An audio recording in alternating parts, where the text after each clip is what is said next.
Hallelujah. स्वागत है आप सबका मेरी भविष्यवाणियों की पुस्तक में। तो आइए हम आज के पवित्र वचन को पढ़ेंगे जो कि परमेश्वर की दासी पास्टर सोनिया यूसुफ नरूला जी के द्वारा लिखा गया है।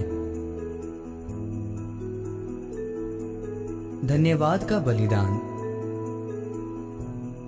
जैसा कि पहला तिमोथियुस अध्याय 1 उसकी 17 आयत में लिखा है, अब सनातन राजा अर्थात अविनाशी अनदेखे एकमात्र परमेश्वर का आदर और महिमा युगानुयुग होती रहे। आमीन। मेरे प्रियो, जब आप परमेश्वर के वचन को ध्यान से सुनते हैं और उस पर चलते हैं तो वही वचन आपके लिए रेमा वचन हो जाता है, क्योंकि वचन में लिखा है, तुम जो कुछ भी परमेश्वर के लिए करो उसे पूरे तन और मन से करो, क्योंकि आप किसी मनुष्य के लिए नहीं वरन परमेश्वर के लिए करते हो। पहला राजाओं अध्याय 10 उसकी 2 आयत में लिखा है, वो तो बहुत भारी दल के साथ मसालों और बहुत सोने और मणि से लदे ऊंट साथ लिए हुए यरूशलेम को आई और सुलेमान के पास पहुंचकर अपने मन की सब बातों के विषय में उससे बातें करने लगी। यानी शिवा की रानी ये जानती थी कि उसे राजा सुलेमान के सम्मुख कैसे भेंटों के साथ जाना है। तो आप सोच कर देखें, हमारा परमेश्वर जो राजाओं का राजा है तो हमें कैसे उसके सम्मुख जाना है। जब राजा सुलेमान ने देखा कि उस रानी ने कितने आदर के साथ भेंट की तो सुलेमान ने कहा कि जो कुछ भी तू चाहे अपनी इच्छा से मैं तुम्हें सब कुछ दे दूंगा।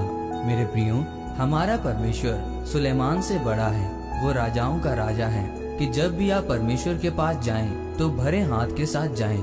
याद रखें, परमेश्वर के घर में बीजों का बोना आपका परमेश्वर के लिए बड़ा आदर है और हम उसकी सेवा कर रहे हैं जो स्वर्ग और पृथ्वी का मालिक है। उत्पत्ति अध्याय 35 उसकी 1 आयत में लिखा है, तब परमेश्वर ने याकूब से कहा, यहाँ से निकलकर बेतेल को जा और वहीं रह और वहाँ परमेश्वर के लिए वेदी बना, जिसने तुझे उस समय दर्शन दिया जब तू अपने भाई एसाव के डर से भागा जाता था। यानी परमेश्वर ने कहा कि हे याकूब, याद कर 20 साल पहले तू अपने घराने समेत एसाव के डर से सिर्फ हाथ में एक लाठी लिए हुए अपनी जान बचाने के लिए भागा था और मैंने तुम्हें किस रीति से आशीषित किया था। इसीलिए अब तू वेदी बना और मेरा धन्यवाद कर और अपनी मेल बलियों ओम बलियों को परमेश्वर के आगे चढ़ा।